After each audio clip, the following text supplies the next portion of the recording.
One slate.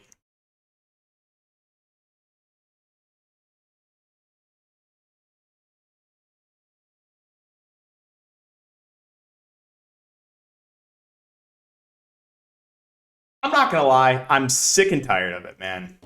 I am absolutely sick and tired of it. I'm starting my video like this 99% of the time. I can confidently say, so I've ran awful, in my DFS career. But this last month or so, I can say I've never ran worse. It is literally massive foul trouble or an injury 99% of the slates, dating back to the preseason. It is absolutely unbelievable. Not only does the Sabonis massive foul trouble again prevent me from cashing in tournaments, I also get hooked on Prize Picks and lose $400 because of it. Scotty Barnes, easily over. Paul George, easily over.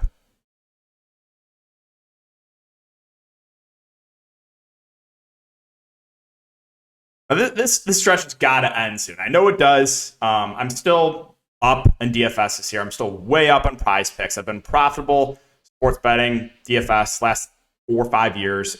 It's going to end. It's going to end. But this stretch, man, I'm not going to lie, it's taken a little bit of a toll on me. It's just like, I even said it before the slate started. I was like, can I just get Sabonis to not get in foul trouble for the 100th straight game? And sure enough, he gets in massive foul trouble again. And this is not like it's Jaren Jackson Jr. Like, Sabonis is like league average. Like, he's not like a guy that gets in foul trouble a lot.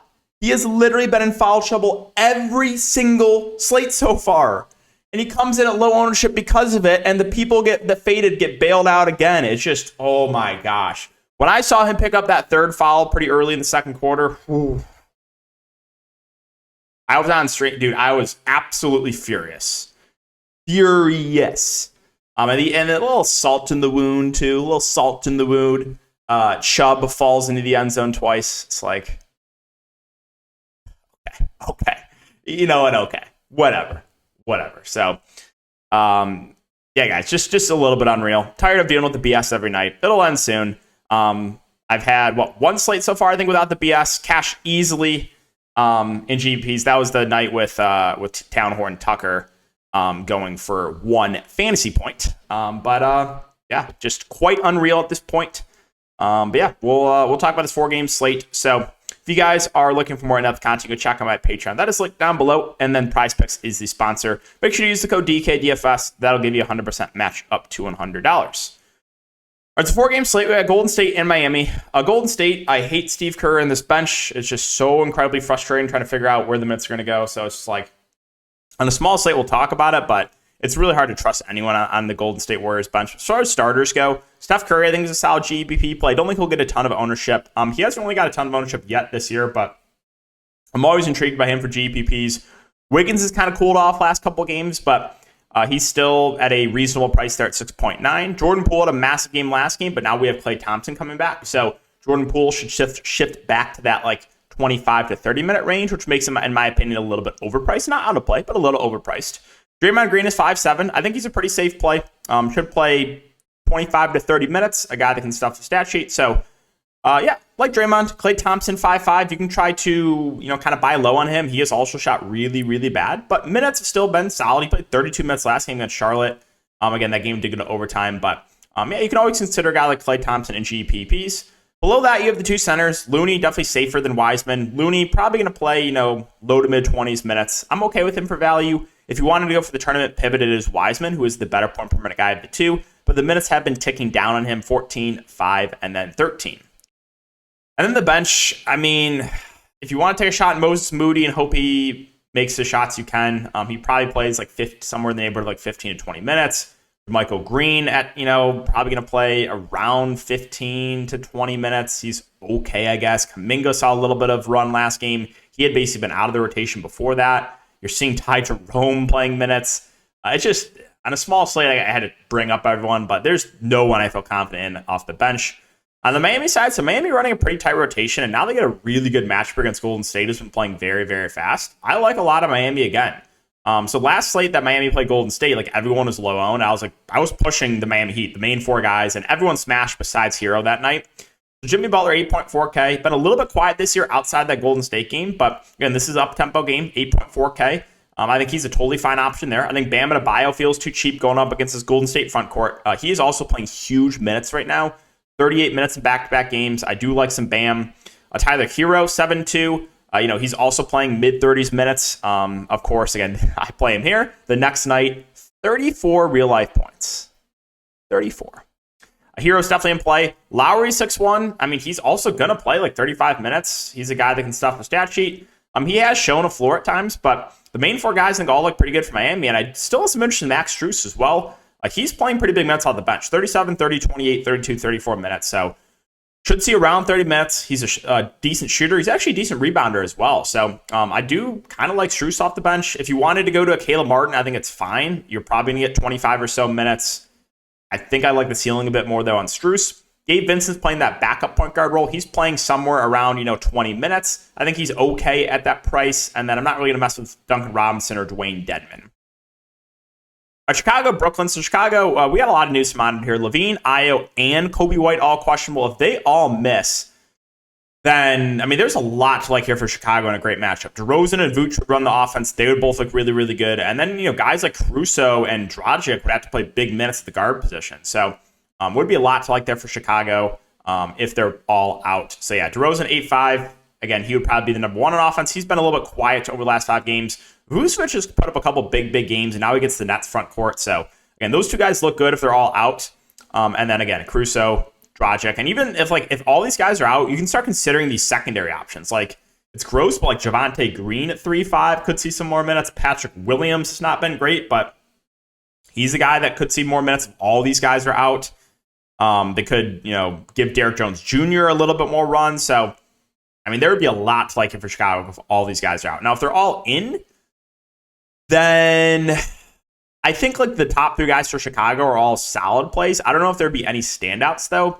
Ayo at 5'4" would just look okay. Russo would look decent off the bench, but there wouldn't be any standouts. So Chicago, definitely the team that we got to keep an eye on news. And it is the early game, so we will get that before lock, which is nice.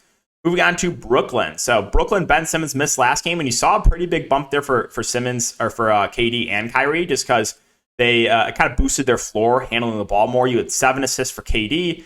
Kyrie, I think, had 5 or 6 assists. He had 6 assists. So those two do get a pretty big bump if there's no Ben Simmons. So if Ben Simmons is out again, I like the two Nets stars a lot in KD and Kyrie. And then Nick Claxton also saw a bump. I talked about this on Patreon, how I thought that Nick Claxton's minutes would go up, and they did.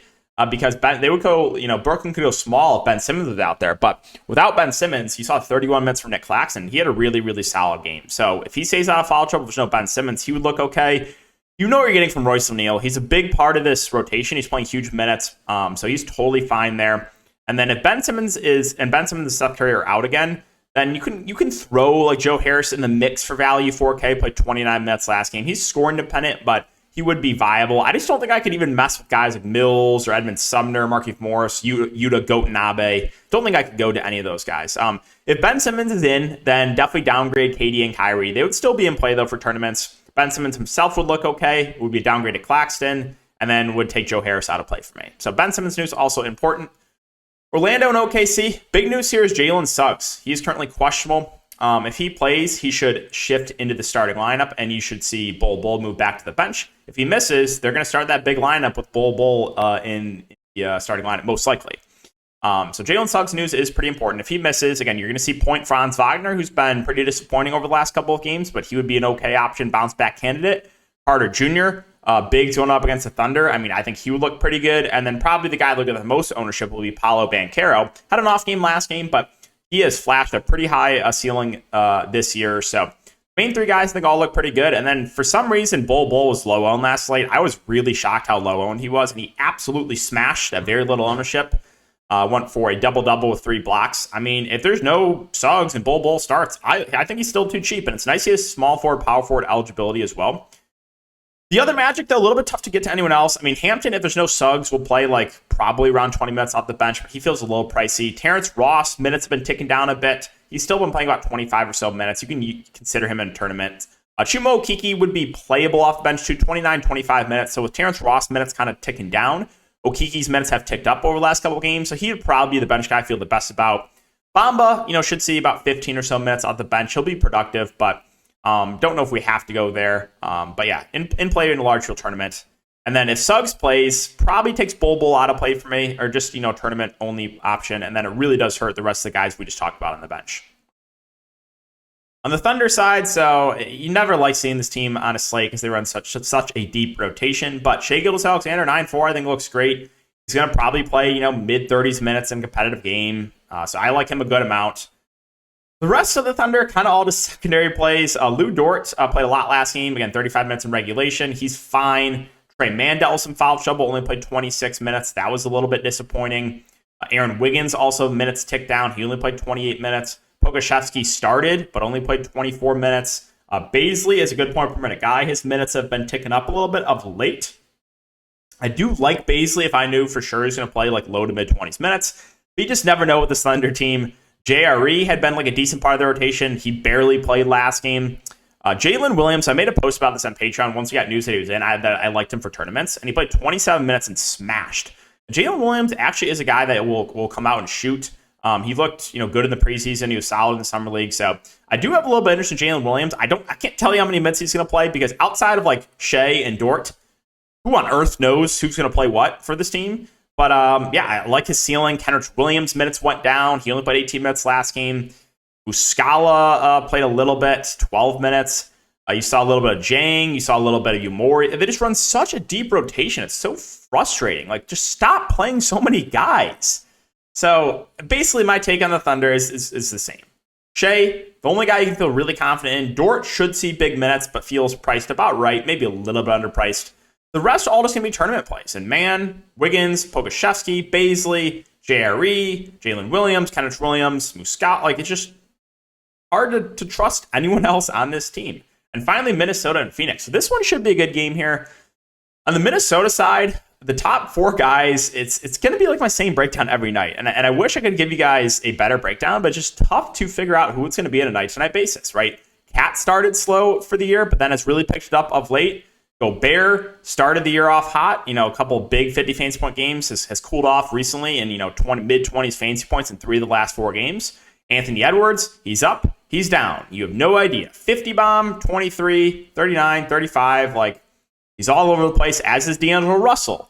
19, then 47, then 28, then 42, then 23. So on a small slate, like, we definitely have to consider these guys for sure. If it was like a 12-game slate, we could probably avoid Minnesota. But with this being a 4-game slate, you got to consider them. And I just don't like it because you kind of just got to get lucky on the guys that you go to if you're going to play one of the main Minnesota guys, or if you play multiple. So like, At and Edwards have been the guys that have played the best of late, but it could very easily be a D'Lo and Gobert game, right? I just never know. So that is the tricky part about Minnesota on this slate. Jalen Noel finally came back down to earth, shot 1 of 8 shooting, but normally he's a guy that's going to play low 20s minutes off the bench. He's an okay GPP play. McDaniels, you know where you're getting out of him. If he stays out of foul trouble, he should play big minutes. Low usage guy, but again, he's a big part of the rotation. This kind of tough to get to anyone else, to be honest. Slow-Mo came back, played 12 minutes. Taurean Prince has been, in the rotation. He played 23 minutes last game. I guess he's fine. 3.3K. McLaughlin is questionable. I believe he missed the last couple of games. Keep an eye on that. That would just be one more body in the rotation. I mean, Naz Reid, I wish you would see more minutes because he's very productive when he's on the court and a guy that won me a lot of money in the preseason, but they're just not giving him like any runs. They have Cat and Gobert. So, yeah, that's it for Minnesota. Tough team always to talk about for me. And then finally, the Phoenix Suns. So, no DeAndre Ayton. Decent matchup here against the Timberwolves. So, the top two guards don't look pretty good. Booker probably being my favorite at 9K. I'm just a guy that's playing big minutes right now, and, you know, the very clearly go-to guy. Chris Paul is 7-7. He's getting to the point where he's priced about right, but I still think he's a decent option. Should play low to mid-30s minutes. The rest of the Suns, so Bridges and Cam Johnson are both kind of just secondary plays for me. Bridges price went up to 6.2K, but he's going to play huge minutes. Cam Johnson's minutes have ticked up a little bit of late, 30 plus now in 2 of the last 3 games. I think, again, him and Bridges are both secondary options for me. The centers will be split between Biyombo and Jock Landale. They both seem like okay options. Biyombo had 5 blocks last game. We can't expect that every time. Landale, I mean, both guys actually dealt with foul trouble. Landale's productive, but the price points have come up a little bit on both those guys. Not that they're out of play, but I'm not really going to prioritize either of the Phoenix centers. Below that, Torrey Craig is questionable. Again, if he misses, I think it kind of solidifies the minutes for Cam Johnson. Probably around 30, assuming no foul trouble. Cam Payne, you know what you're going to get out of him. Probably like 15 to 18 minutes. He'll come off the bench and chuck when he's out there. He's played really well last 3 games, but you can't, expect Cam Payne to continue to average like almost 2 fantasy points a minute. Like that's not, he's not going to continue to play that well. And then like, I just don't think I can mess with like Damian Lee or Shamet. I guess if Craig's out, these guys could see a couple more minutes, but I just don't know if it's necessary on the slate. So yeah, guys, that's going to wrap it up for the video. Again, just another frustrating night with the BS foul trouble. One slate, man, it's really all I ask. It's not too much, right? It's not too much, but hoping the bad variance can turn around for me. And yeah, hopefully you guys have a good night on this one. Again, if you do enjoy, just make sure to like, subscribe, and hit the notification bell. I do appreciate everyone's support, and I will see you guys in the next one.